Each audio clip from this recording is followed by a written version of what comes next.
BJP तांथोपगी order कोर्टना चलहनखिद्रे Bharatiya Janata party BJP Manipur Pradesh की president ओइरंबा सोंथाम बिजोयबु party की मेंबरदगी लौथोनबा हौजे president ओइरिबा अधिकारी मयुम सरदाना कुमजा चोलिसनी कुनिथोगी फेब्रुवारी 9 दा थोकिबा ऑर्डर अदु नन एंड वॉइड ओइरे हाइना सिविल जज जूनियर डिवीजन इम्फाल वेस्ट ना लौथोखरे सोंथाम बिजोयना प्लेंटिक अमसुंग बीजेपी मणिपुर प्रदेश की state president A Sarda Devi नमहुत सिंदना डिफेंडेंट ओइदना थादरखिबा सुट अमंग सही असी फेब्रुवारी 13 अमसुंग सेप्टेम्बर 2 हियरिंग चथरब मतुंग राय अदु ngarang लाथोखिबनी केस असिदा प्लेंटिक की माइकेदेगी एडवोकेट भूपेन अमसुंग डिफेंडेंट की माइकेदेगी एडवोकेट टीएस रोमेना लेपकी कुमजा सोलेसिंग कुनिथोगी फेब्रुवारी 9 दा थोकिबा ऑर्डर अदु नन एंड वॉइड लाथोखियो हाइना प्रेशर तौबियो हाइकिबो लोइनाना प्लेंटिक की माइकेदेगी सोलेसिंग समापन मौद्राग मरीदेगी हौदना बीजेपी प्राइमरी मेंबर ओइबतना तना चीफ स्पोर्ट्स पर्सन फावबा ओइरंबदगी सोलेसिंग कुनिथोगी फेब्रुवारी 9 दा पार्टी असिगी प्रेसिडेंट प्राइमरी मेंबरशिप तगी सही तरुकी ओइना ताथोखिबनी बीजेपी ताथोलमदाय मतमदा मसागी ओइबा वाफम फमनबगी खुदोंचाबा पिकिदे हाइरी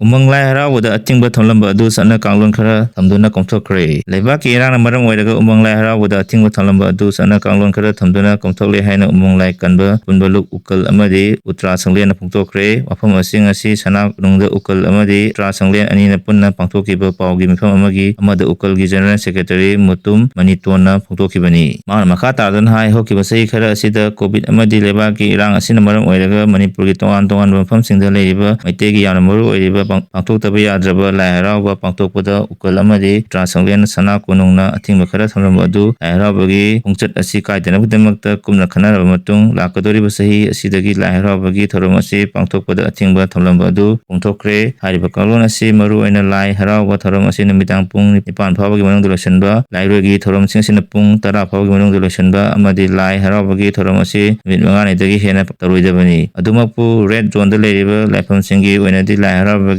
थोरम असि अदुमक अतिंबा थमली अदुबु लाइगी ओइना तौदबा यादबा कुम चल्लगा लोइसनबियु लोइनाना लेबाकी दमक्ता मथवाइना पोंथा पिखरबा अतोबसिंग मखोगी इमुंग मनुंगसिंगी मियोइसिंग अमदि लेबाक इरांग असिदा अवा अना तारबसिंगा खनबिरगा लाई हरावबा मतमदा लाई हरावबा मै लेनादबा जगो इसै लिनाचिंबा एंटरटेनमेंट थोरम अमता लाई हरावफमदा तौबिगनु नंगाइ फदना खुंजा जगोय लाइबौ जगोयना सिंबा अमदि लाइगी ओइबा जगोय sei singtamak पांथोकपियु लोइनाना सुमतगी लाइरोय नुमिता लाई तेलुंगबी खक्तना फुंगारोल जगोय असि साबियु अमदि लाई हराव मतमदा का हेना सेल थाददुना हेनवदा डेकोरेशन सिंबा मता तौबिगनु लाई हरावदा अनिल खोंगलिबा बेन पार्टीसिंगी नाटकी ओइबा फिजुअल खक सेतुना लाइगी थोरम पांथोकपियु हाइरिबा वफमसिंग असि लेबाक मियाम अमदि मरि लेना पुनमुना ngang चतपियु अमदि मतुंग तारकपदा मियामगा अफफता तानाबगी तंजा अमसु तौमिनसि हाइखि येलो मिनी ताला फावदा यामना तमथिना फुदना अयाव सेनफम मुलोबगी थौदो कंडेम तौई फेडरेशन ऑफ हाउमी हौकिबा अक्टोबर 19 अयुक पुंग 3 ताबा अदवाइदा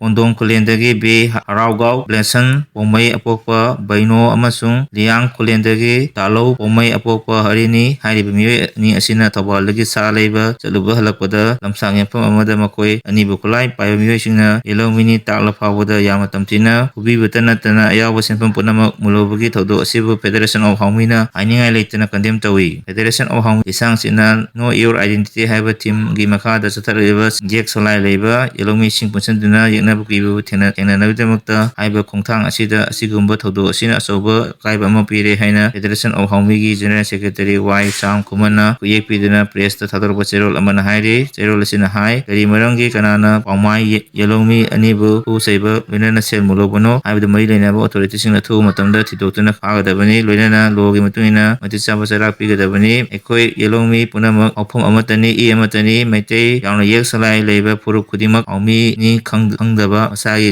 अपांबा खल्लगा यंगथीबना मांग थादना येलोमी ओइरिबा मीदा खुद थाबा हाइबसि पुनमक कंडेम तौफम तुई थौदोक असिना चैथेंग फंगलिबा इमुंग मनुंगी अवाबदा फेडरेशन ऑफ हाउमीना सरुक याजरी चेरोल असिना अरोइबदा हाइरिबदि लनगी मिंगदा लुटपाट तौबा अकल अरिंग सिंगबा लानगी मिंगदा लुटपाट तौबा अकल अरिंग सिंगबा मपा मनाव खंगदबगी थबकसिंग मतुंगदा अमुक हन्ना तहොꯟදනबा एखोय पुनमक